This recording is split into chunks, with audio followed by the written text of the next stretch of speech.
This is the BBC World Service, and on our website you can explore more of our programmes, from documentaries to science.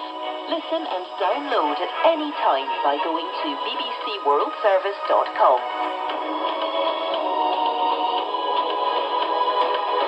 On air, online and on smartphone, this is the BBC World Service, the world's radio station.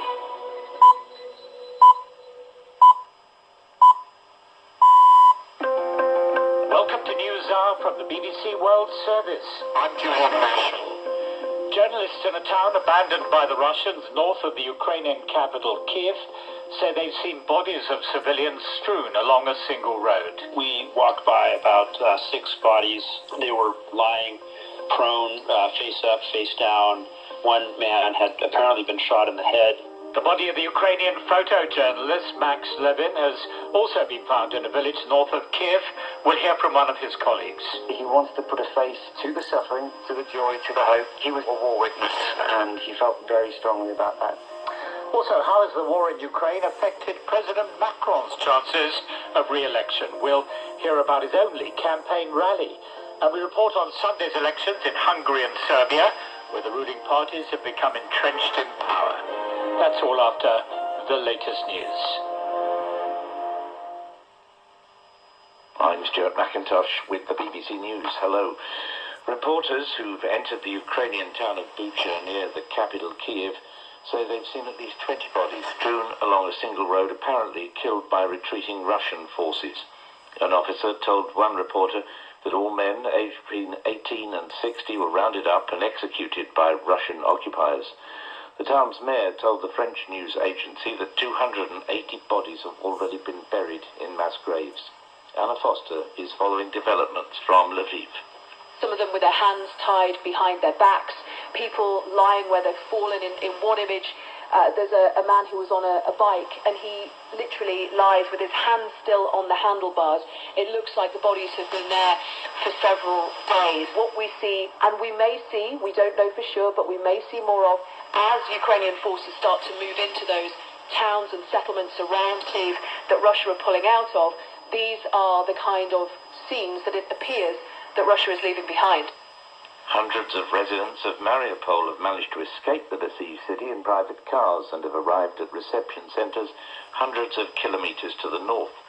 A third attempt in a row by the Red Cross to bring a fleet of dozens of buses to the southern Ukrainian port has once again been frustrated.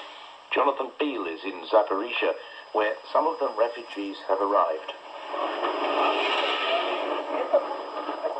This retail park on the edge of Zaporizhia has become a refuge, and people arriving here by the droves, any way they can, in cars that have been driven by volunteers, that they've managed an old vehicle there, doesn't look particularly roadworthy, signs written across saying, children on board, people trying to get through the Russian checkpoints. They have come from towns, cities, villages that have been under Russian bombardment, are now in Russian-occupied territory. The French President Emmanuel Macron has held a rally in Paris ahead of the first round of presidential elections next weekend. Mr. Macron's lead in the polls over the far-right candidate Marine Le Pen has shrunk substantially in recent weeks. Hugh Schofield has more details. This is a very important occasion for the President, his only major rally before the first round of the vote next weekend. For the first time in the last few days, there's crept in a scintilla of doubt about his hoped-for re-election. Has he spent too much time, his aides are wondering now, on the phone to Vladimir Putin, and not enough showing his concern to the French about inflation and the cost of energy? His main rival, Marine Le Pen, has been quick to fill the gap, and the result for her has been a strongly improving position in the polls. That was Hugh Schofield. I'm Stuart McIntosh in London, bringing you the latest world news from the BBC. Pope Francis, on his first visit to Malta, has called on the country to embrace its origins as a safe haven for the persecuted and oppressed, ranging from Christian figures of ancient times to modern-day migrants. In a speech in the capital Valletta, the Pope said nobody could be indifferent to their plight. Both Saudi Arabia and Iran have welcomed a 2-month truce brokered by the United Nations in Yemen. The The truce, which came into force on Saturday, is the first nationwide ceasefire in Yemen's 7-year war since 2016. The Saudi foreign minister, which backs the internationally recognized Yemeni government, stressed that it was in line with the peace initiative Riyadh proposed last year. A civil servant, Najib al-Bashiri, has hopes of it lasting. The truce is indeed a good and excellent thing, but let's see how it is actually implemented. Should the strikes on Sana'a stop, the airport opened, the Al Hodeida port opened, then we will feel there is a truce. That is something tangible. A huge fire has torn through the main market in the capital of the breakaway Republic of Somaliland. Officials in Hargeisa say hundreds of businesses were destroyed by the flames, but there are no reports of any deaths. The city's mayor described the fire as a massive calamity. The leaders of several countries, including Britain and Ethiopia, said they were saddened by the destruction. Public sector journalists in Tunisia have staged a one-day strike over perceived threats to press freedom. The National Syndicate of Tunisian Journalists has accused President Kais Saied of trying to control the editorial line of state-owned media. The union claims that ever more restrictions are being placed on coverage unfavourable to him. Last July, President Saied suspended Parliament and dismissed the government. BBC News.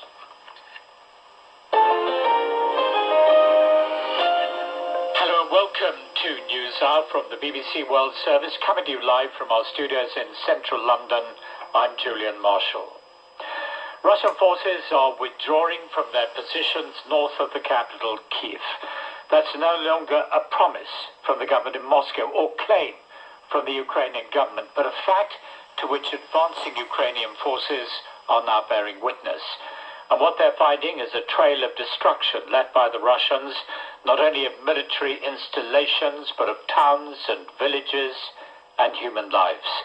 In the town of Busha, some 30 kilometers northwest of Kiev, journalists from the French news agency AFP said the bodies of at least 20 men, all in civilian clothes, were found lying in a single street. One of the bodies of the men had his hands tied.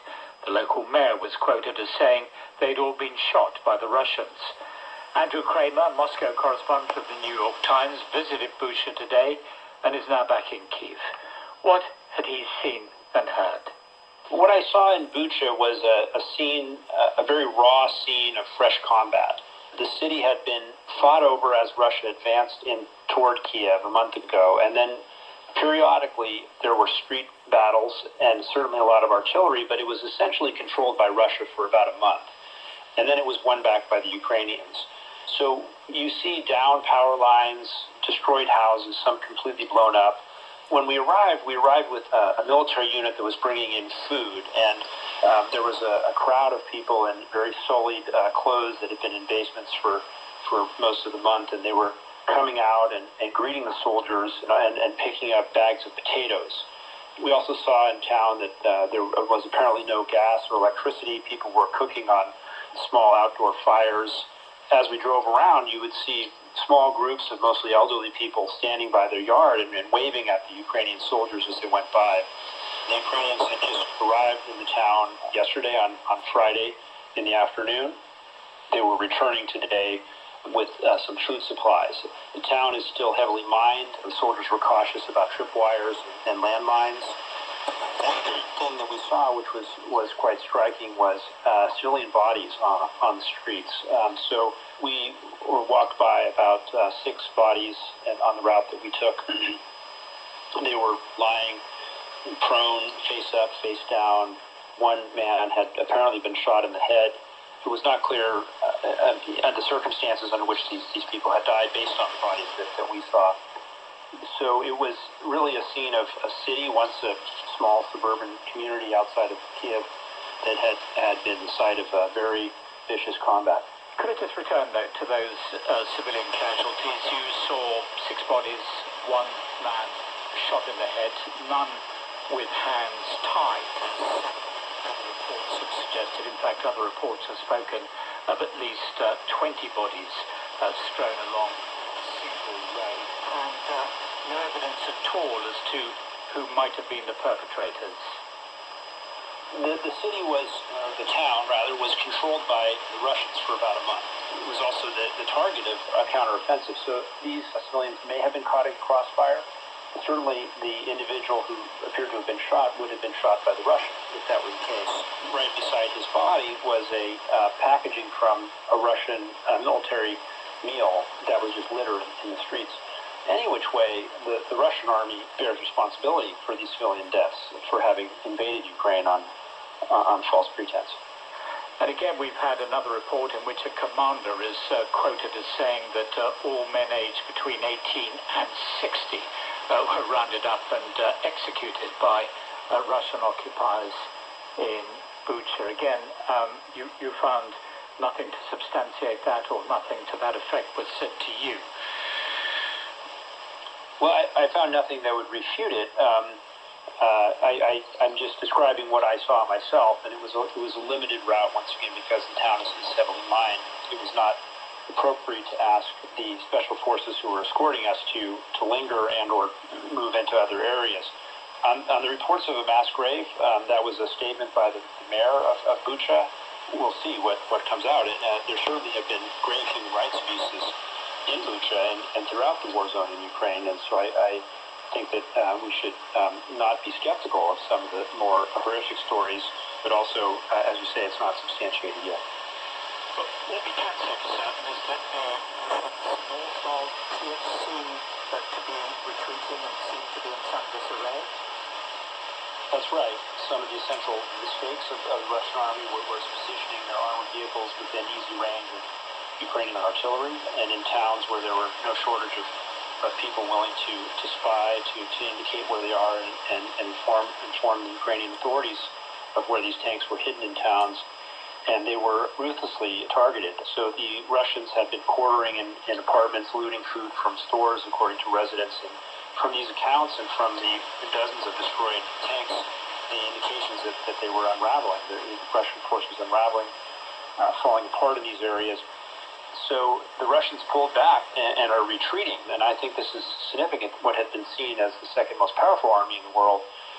Having an evident defeat and a retreat under fire is a significant blow to the Russian army, indicating failures on a whole host of levels. The Russian army is now in retreat, moving north from Kiev toward the Belarusian border. Andrew Kramer, Moscow correspondent of the New York Times, who visited the town of Bucha north of Kiev today. Russian forces are also reported to have drawn from around the northern city of Chernihiv. When I spoke to the city's deputy mayor, Alexander Lomako, a week ago, he told me how Chernihiv had been bombed continuously by the Russians since the beginning of the invasion in February. So how is the city now? At night, since 24 February, thanks to the enormous efforts of our army, Russian troops fled from the most villages around Chernihiv. We don't know for sure the enemy is retreating or just regrouping. We don't know if they might come back, but we do know